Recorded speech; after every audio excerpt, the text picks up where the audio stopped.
Welcome back to the Nutrition Made Simple podcast. At Healthy Steps Nutrition, we believe something as fundamental as nutrition shouldn't be complicated, which is why we focus on a simple, habit-based approach when working with clients.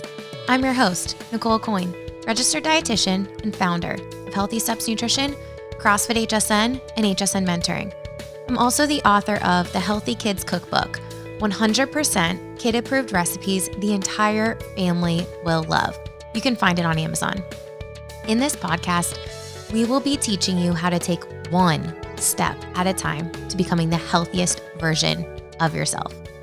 Today, we are talking about a nutrition buzzword, meal prepping. Meal prepping is one of the most valuable skills that you can develop to set yourself up for success. This week, Ashley and I are breaking down the idea of meal prepping into simple and actionable steps. We will also discuss some of our most popular efficiency tips, as well as the common mistakes that we see from people who are first learning how to meal prep. Whether you are a seasoned meal prepper or you are just getting started, this episode is for you. To go along with this episode, we have an awesome, brand new, free downloadable guide. It's a PDF called Beginner's Guide to Meal Prepping. Click the link in the show notes and you can download this awesome free guide today.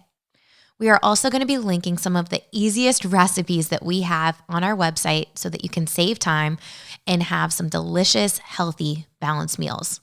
We'll get right to this episode right after this message. Do you know someone who's looking to get healthy or someone that's interested in meal prepping but unsure where to start? We would love for you to share this podcast with them. Take a screenshot and post it on social media. Please don't forget to tag at Healthy Steps Nutrition so your friends can find some of our awesome free help. Also, don't forget to subscribe so you don't miss any episodes. Enjoy this episode on meal prepping.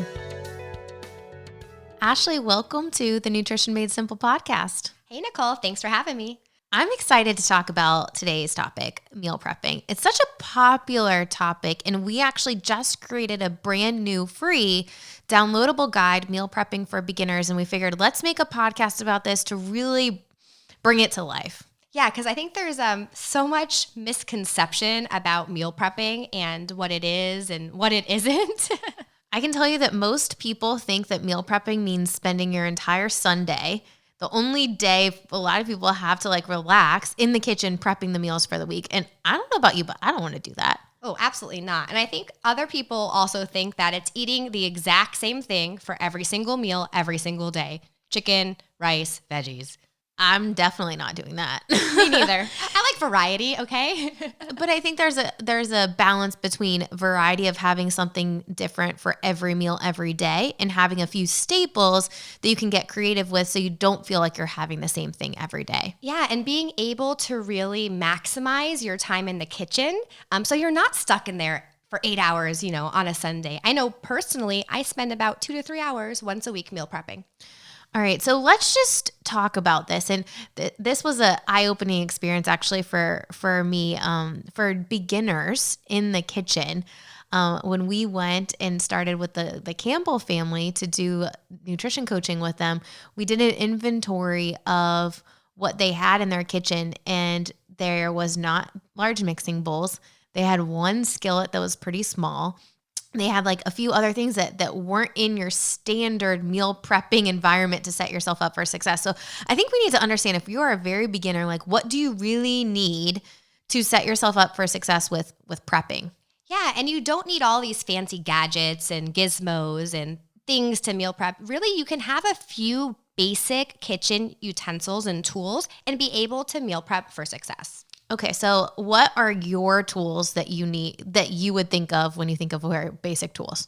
Well, you said one of them. I definitely need a large size mixing bowl. I think that's really important when we're mixing things together to have for prep, especially when you're batch cooking. A easy to use muffin tin and a baking sheet. Those are my two go-tos for the oven. Muffin tins are great because they can pre-portion for certain recipes like egg muffins or meatloaf muffins. And then a baking sheet is great if we're baking things like roasting vegetables, doing some panko chicken. And then you're going to want to have a really nice skillet, a medium to large size for your stovetop. And one thing that I love, you don't necessarily need it, but it's one of my favorite tools for meal prepping is a crock pot. Oh yeah. That was the one tool that I was thinking of. Crock pot for sure. You can buy one for like $30, right? Or less. I think they're like $20, $25 for a good medium size one these days. Crock pots are awesome because you can set it and forget it. And there are so many super easy recipes, even on our website, that are crock pot recipes. You throw all this stuff in and then you let it cook and then you shred it up. And it makes quite a bit that you can use for a lot of different recipes. But you're right, muffin tin for sure, a baking sheet, a large mixing bowl, and a skillet. And if you don't have like a decent sized skillet, what happens is you have to essentially do double the amount of time cooking because you have to take the meat or whatever you're cooking in the skillet and do 2 batches of cooking it instead of one large skillet where you can cook it all at the same time. Yes. And my last one, it wouldn't necessarily, be needed, but they're really, really nice to have. And they've become so popular over the last few years that they're very affordable, is an air fryer. Oh yeah.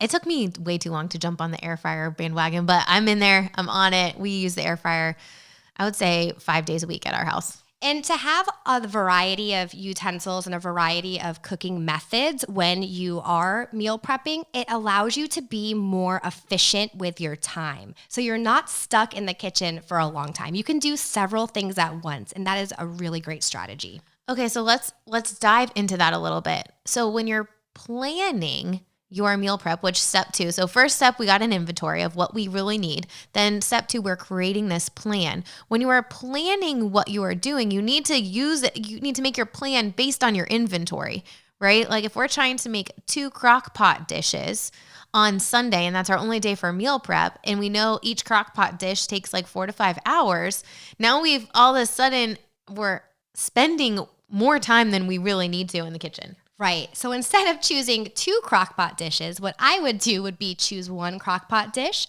1 dish that I can do on the skillet, 1 dish I can do in the oven, and maybe a couple sides I can do in the air fryer or on the stovetop. Really maximize your potential with what you can make in efficiency with your time. I love that. So planning out, let's talk about some of the easiest recipes because beginners, we don't feel confident in the kitchen. I get it. Like my husband is a way better cook than I am in the kitchen, but I've got a few staples up my sleeve that I'm very confident that I can make and they taste great.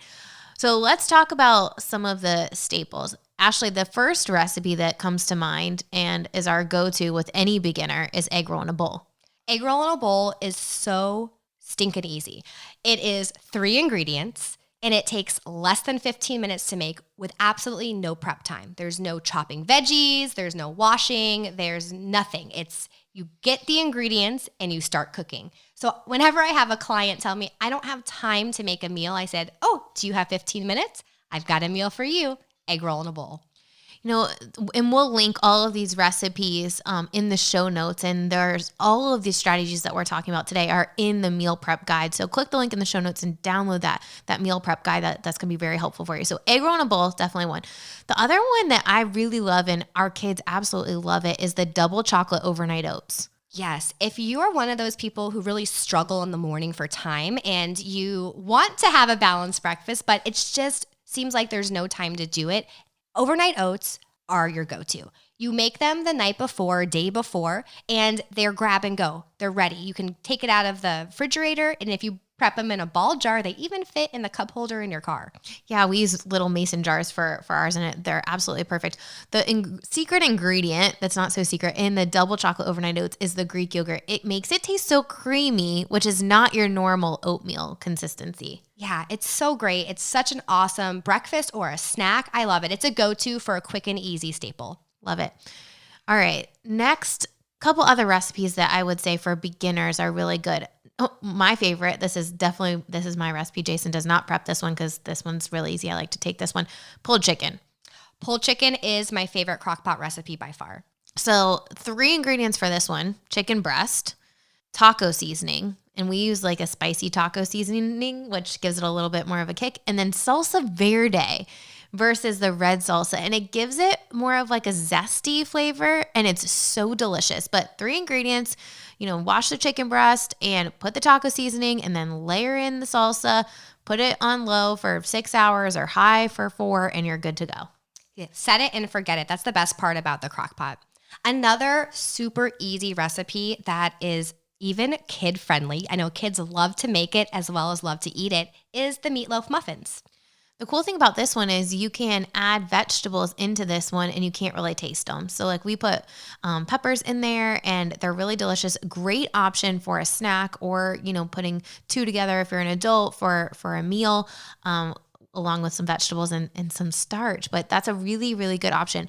Okay, we just named 4 recipes, 1 crock pot, 1 that's on the skillet, overnight oats, which you don't cook at all, you just put in the fridge, and then meatloaf muffin. So we use the utensils in what we described in the top part, and nothing required something else to be cooked first. And I think when people take a really long time to meal prep, it's because they have to wait for something to get done to start the next thing. Yeah, or they have to think about, okay, well, this is going in the oven, and then I have another thing in the oven. I have to do this one on the skillet. But if you do those 4 recipes that we just recommended, all of them take different cooking methods, and you can do them at the same time, which will make you so efficient in the kitchen.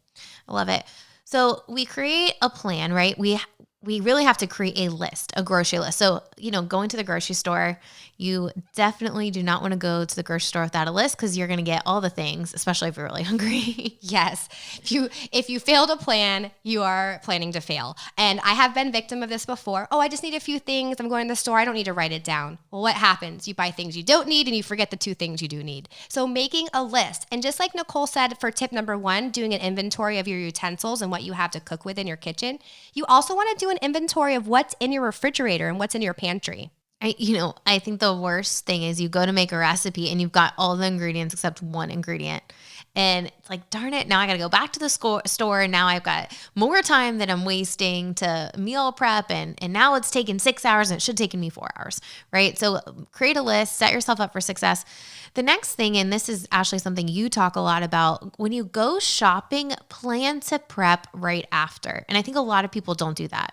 Yeah, I do this myself. I practice what I preach. Every Sunday, I have it blocked off in my calendar. I have it as an appointment with myself. I have my time where I go shopping, and then 2 to 3 hours after I shop, I come home and I prep. One of the things that I love prepping, we do raw peppers in our house as a vegetable.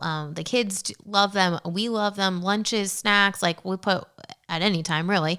But we'll get a ton of raw peppers and I'll cut them up right after and portion them. So I know I just need to grab 1 bag and then I'm good to go. And now my kids' lunches are technically already started to be prepped and made because we've prepped the peppers. Yes, absolutely. And then going back, I'm going to keep harping on this, making the most of your time being efficient. While things are cooking, while you have your chicken in the crock pot, while you have your meatloaf muffins in the oven, you can be washing and cutting and prepping your fruits and vegetables. And when we do that, Nicole, you had a great suggestion, pre-portion them in baggies or put them in clear containers. Put them at eye level in the refrigerator. More times than not, we have great intentions and we go to the store and buy all these fresh fruits and vegetables and they go to waste because they're in our produce drawer. We don't see them. We never have the time to take them out, to wash them, to get them ready. So if you take that time, you prep them, you wash them, you cut them, all that's left to do is to grab them out of the refrigerator and enjoy them.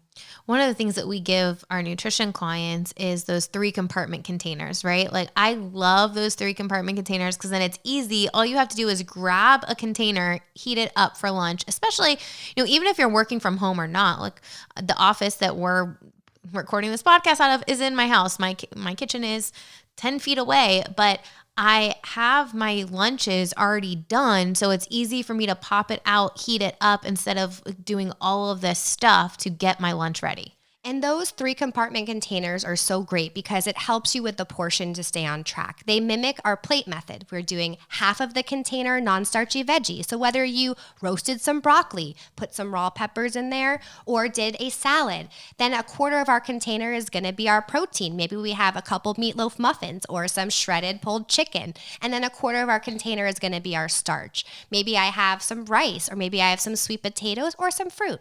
I love it. So we're shopping, we're prepping, and we're portioning our food, and just planning it to get it all done will really help to ensure that you're actually eating what you buy. No one wants to waste money on food that they're not going to eat. Right? Absolutely. And when it comes to meal prepping for beginners, there are some common mistakes that we tend to see. I think the first one is funny because we have all the best intentions, right? When we jump on the meal prepping train, we like jump on this train that's going 100 miles an hour. We end up cooking way too much, and then we throw out food, and then we're frustrated that we wasted this money, and then we end up wanting to not do it, right? So you have to be intentional with what you plan. And if you know you have a lunch or something that you have to do to go out, like make sure that you're not cooking extra food and then it goes to waste. So planning ahead and making sure that you have your meals already pre-portioned is going to help to ensure that you're not cooking too much and wasting food. Yeah, and if you are one of those people who do love to batch cook, but maybe it's just you or you and a partner at home, remember you can also portion and freeze foods. That way they can last longer as well. I love that. So one of the things that I personally love doing when meal prepping, and you said, your favorite crock pot dish is pulled chicken, definitely ours too, is using the same thing different ways. So it doesn't feel like you're having grilled chicken, broccoli, and rice for 5 days in a row. You can have the pulled chicken, but then put it different ways, like stuffed sweet potato on a salad. What else? Tacos. Burrito. A Mexican bowl. Zucchini nachos. I mean, there's so many different options that you can do so you don't feel like you're having the same food every day. And I think that's an important thing because, let's give egg muffins for an example, right? Like a lot of our clients will prep egg muffins, but they'll put different vegetables in, they'll put different things in. So it doesn't feel like they're having the same thing every single week. You could switch up the flavors a little bit. Yeah, absolutely. It's such a great strategy. It's variety is a spice of life. I love food. I love enjoying food. And don't think that's another common mistake. Don't feel like because you have to meal prep, you're going to be eating the same thing every single day. Get creative. Use a staple and use it in different ways. Pair it with different side dishes, make it in different ways, add different spices to it. There's so many different ways that you can take a staple and modify it to have that variety. I think pulled chicken is one of the easiest ways to make pulled chicken as a staple and then use it in different things. Oh, by far the easiest. For beginners, pulled chicken, take that recipe and then see what you come up with. All right, let's talk about the next thing. Ashley, you just made a resource that we started giving clients and talking through with clients, the marketing claims. Yes, the last mistake we talk about with our beginning meal prepping clients is buying foods that are seemingly healthy. And guys, here's the thing. Food product marketing is a multi-billion-dollar industry. There are people who are paid buku bucks to trick you with their marketing schemes.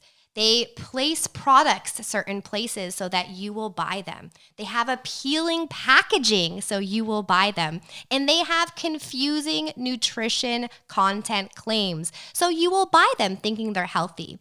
And I think one of the biggest ones that we see when it comes to working with clients, doing pantry cleanouts, looking at nutrition facts label of seemingly healthy foods are sugar claims. All right. This one gets everybody because you think reduce sugar, less sugar. Awesome. That sounds great.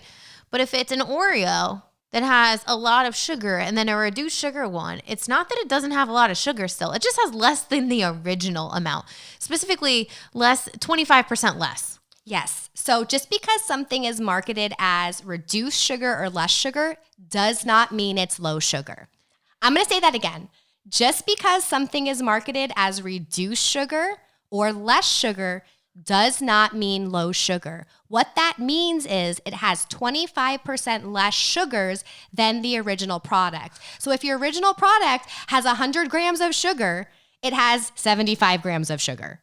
That one gets everybody. Yes. The other thing is that the no added sugar one, that's a good one, right? Because there's a lot of natural sources of sugar. Yeah, sugar is inherently a part of a lot of products. It's natural. So just because something has no added sugar doesn't mean there's no sugar. It just means that no sugar or sugar-containing ingredient was added during the processing or packaging. So a dried fruit could have no added sugar, but fruit inherently has sugar in it. So there's sugar in the product, just none was added during the processing. And I want to be really kind of clear with our recommendations here. So it doesn't mean that you can't have anything that says or that has sugar in it. That's not what we're saying. But you definitely want to be mindful of what you're eating and how much sugar it has in it. And mindful of the portions, right? Just because, let's give dried fruit. Let's give raisins for an example. Raisins have a lot of sugar in them, even if it's not added, right? Mm-hmm. So giving your child an entire giant bag of raisins and letting them eat however much they want is a lot of sugar they could be consuming at one time. And sugar, all types of sugar still react the same in the body. You still have that inflammatory response. Your blood sugar still goes up. Your pancreas still has to create a lot of insulin. You have this inflammatory response to get your blood sugar down. And if it's really high and then it goes really low, that's when we get those mood swings or the energy crashes. So just because it's natural sugar does not mean that like, okay, we can have as much as we want. Absolutely. Just be mindful. I think the take-home message here is things will seemingly look healthy because the way they're packaged, where they're placed, what the health claims are on them, but you need to empower yourself and read nutrition facts labels to make sure that what is actually in them aligns with their goals. I have been tricked. I think we all have been tricked. For me, it was the individual oatmeal packets. I grabbed what looked like a very healthy, high-protein oatmeal that had individual packets, get home and I start reading it and sugar is the second ingredient.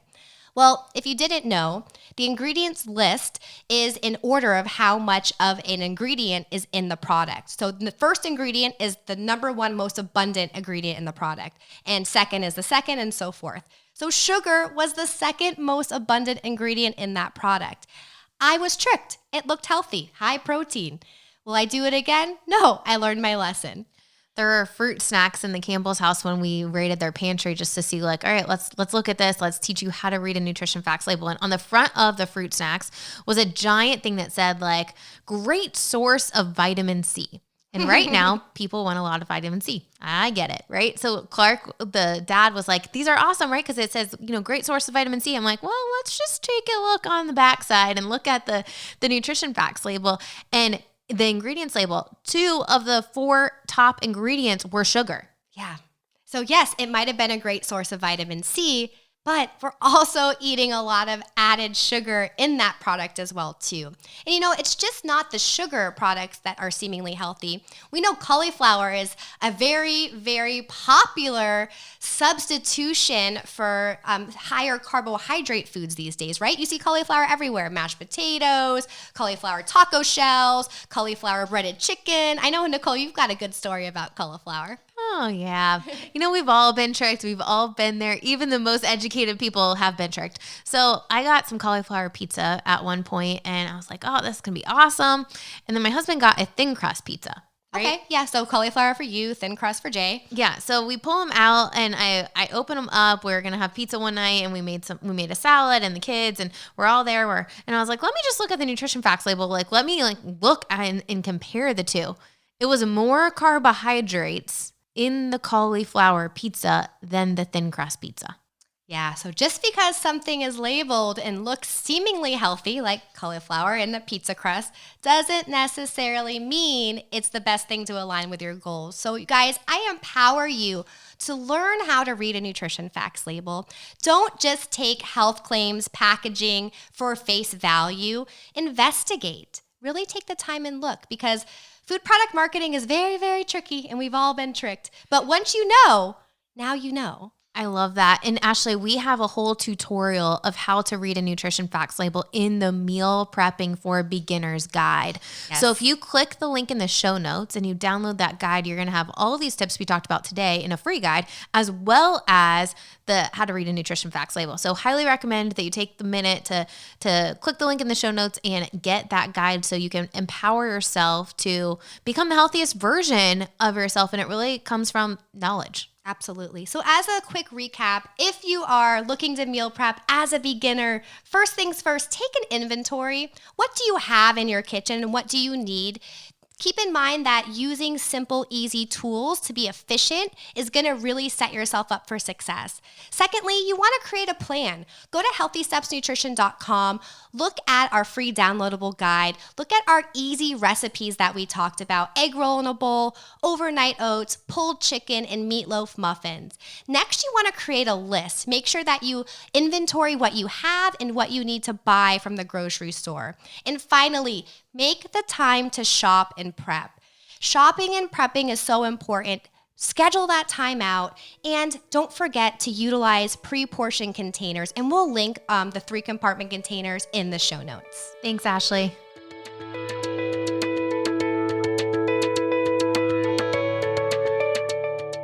I'm sure most people have heard this quote before. Failing to plan is planning to fail. I could not agree with that more. Meal prepping is a vital skill, and as Ashley and I said, there are some efficiency tips to help you save time and create balanced meals so that you can set your week up for success. I think we've all been there. Long day, nothing made at home, and takeout or a drive-thru just sounds so much easier. Yes, it is, but is it really helping you get one step closer to your goals? Don't forget to click the link in the show notes so you can get that awesome downloadable guide, Beginner's Guide to Meal Prepping. Think of this as like a do-it-yourself version. It's going to give you all of the tools written out that we talked about in this episode, and you can apply it to create a plan for success. This will help you set yourself up for success. But you might be thinking, I need a little bit more. I want a guide to help me based on my lifestyle, my preferences, my goals, and really create a customized plan to help you. We would love to help you. You can work with a dietitian or nutrition coach at our CrossFit HQ location, or you can find a nutrition coach near you. Go to hirenutritioncoach.com and you can find a Healthy Steps nutrition coach near you. I hope you enjoyed this episode. Please don't forget to subscribe so you don't miss another episode. Until next week.